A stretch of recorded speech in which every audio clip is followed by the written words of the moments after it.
Jorge Carpizo en Humanidades, pero recordé que él había sido coordinador de Humanidades, me recordaba en la mañana, y me parece una ocasión muy feliz, además, compartir la mesa con Rigoberta, con querido Luis, con la doctora Estela, con el director del instituto. Muchas gracias, con José Val y con todos ustedes, muchas gracias por la oportunidad de encontrarnos. Solo quisiera remarcar tres ideas principales. La primera es, más allá de las categorías jurídicas, más allá de los conceptos, no se entiende un fenómeno de derechos humanos sin víctimas. Y hoy tuvimos una demostración no solo conmovedora, interpeladora, sino aleccionadora. El mundo indígena tiene la capacidad de enseñarnos, tiene la capacidad de transmitirnos un ejemplo de fuerza y lucha. Y hoy lo hace otra vez Rigoberta. Muchas gracias, Rigoberta, por ese amor, por ese ejemplo, por esa lucha. No exenta de dolor, no exenta de rabia, no exenta de mucha frustración. Es así, es ese diálogo entre dolor y tolerancia, pero con mucha esperanza. Y me parece que ese ha sido el grande aporte que nos da Rigoberta, que nos da Guatemala, ¿no? Que es esa fuerza de las víctimas. Y esencialmente en la categoría de los derechos humanos se han ido construyendo por eso, porque hay víctimas que se atreven a levantar la voz.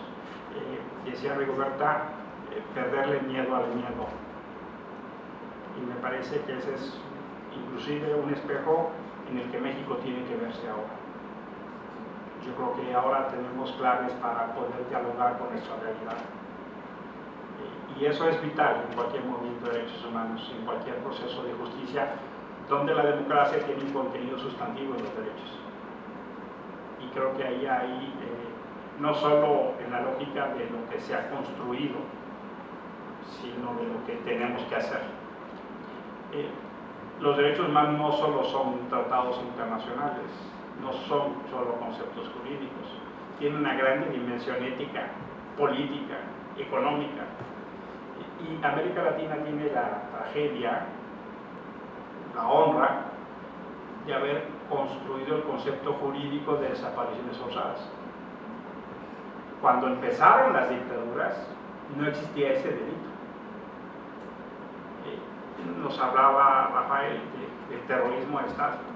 Y no había delito que tipificara lo que estaba haciendo el Estado para desaparecer a sus propios ciudadanos y desaparecer a los que pedían justicia.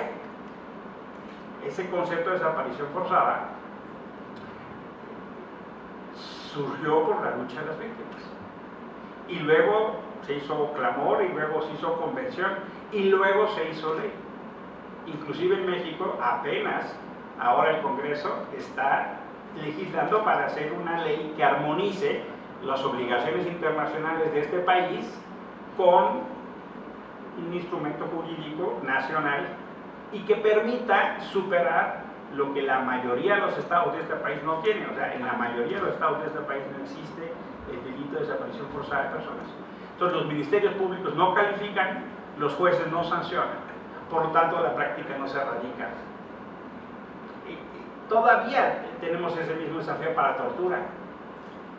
Todavía el Congreso está legislando sobre materia de tortura.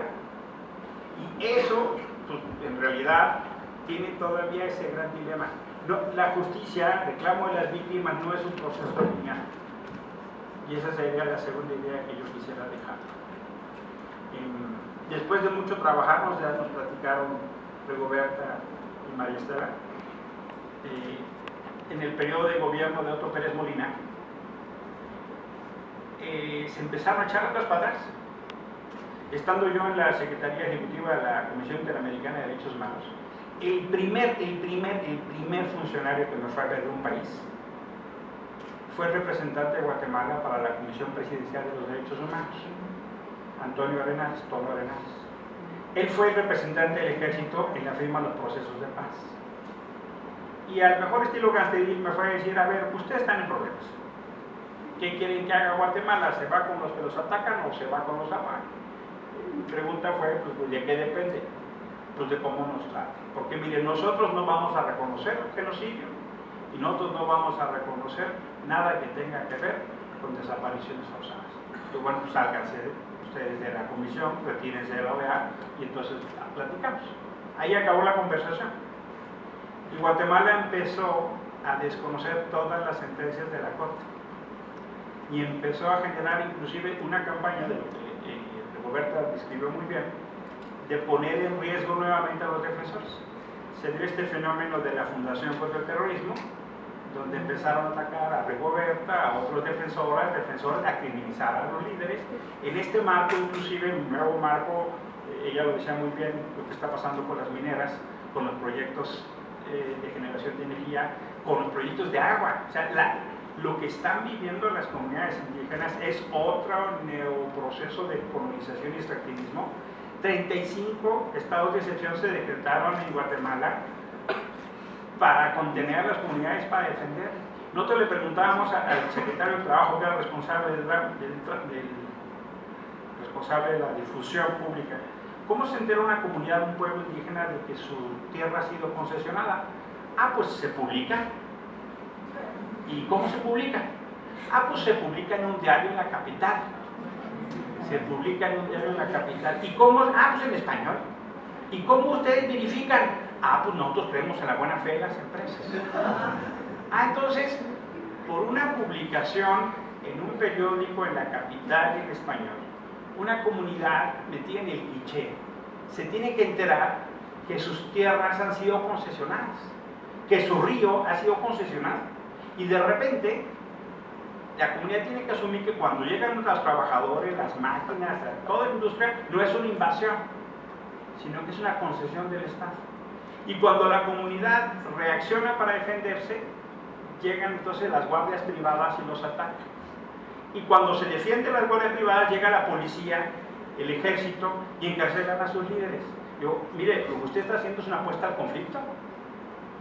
Y encima, ahora hay comunidades indígenas que están viviendo al margen de la carretera, porque les han expropiado, concesionado todo el terreno. Ya ni siquiera el río. O sea, lo que está pasando es otra vez un proceso como lo que había sucedido. Es muy dramático, entonces no es lineal. Y la tercera idea con la que quiero terminar es el fenómeno de los aprendizajes. Mucho ha costado, pero yo creo que México tiene que voltear a ver más al sur. Tenemos una cultura sumamente arrogante. Nuestro diálogo con América Latina tiene vistas de superioridad, de una herencia muy jodida, déjenme decirlo así. Y a mí me sorprendió cada vez, se habla más de América del Sur y menos de América Latina. El concepto de América Latina está muy en pérdida. Y Guatemala, por solo mencionar, además de todos los ejemplos que dieron, 3 ejemplos que ya quisiéramos en México o en el resto del continente. El juicio de Ríos Montt. Nunca ha pasado que un país, una instancia nacional, lleve a juicio a un dictador.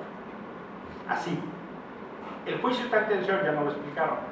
Pero llevarlo a la silla, juzgarlo, sacarlo al hospital, exhibirlo y que las víctimas pudieran hablar, nunca lo ha hecho ningún país. O sea, el fenómeno de justicia transicional que tiene Guatemala, nadie lo ha hecho. Segundo, sacar a un presidente en las calles. O sea, investigar a la vicepresidenta y al presidente por corrupción y tumbarlos. Ya quisieron un domingo. En cualquier país. Que tiene sus dificultades, me hago cargo. Pero la manera pacífica y ejemplar en lo que eso sucedió es una lección de dignidad para el mundo. Ya quisieran los suecos. Lo que pasó en Guatemala fue una lección de dignidad, de cómo sacar un presidente por corrupción. Por supuesto había muchas otras causas, pero el disparo fue corrupción.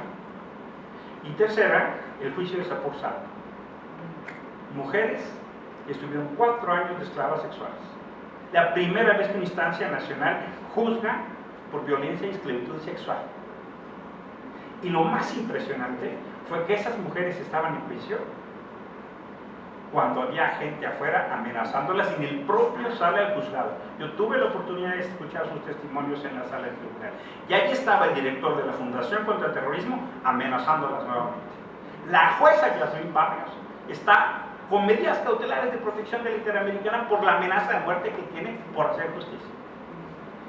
Solo pongo esos tres, porque no es fácil, no es exento de conflicto, no es exento de amenaza, no es exento de violencia, pero sí con mucho coraje y valor. Yo honestamente celebro muchísimo que la Coordinación de Humanidades haga este tipo de eventos, porque no solo nos permite reconocer, valorar, sino nos pone un espejo para que nos podamos ver en nuestra propia realidad. Muchísimas gracias.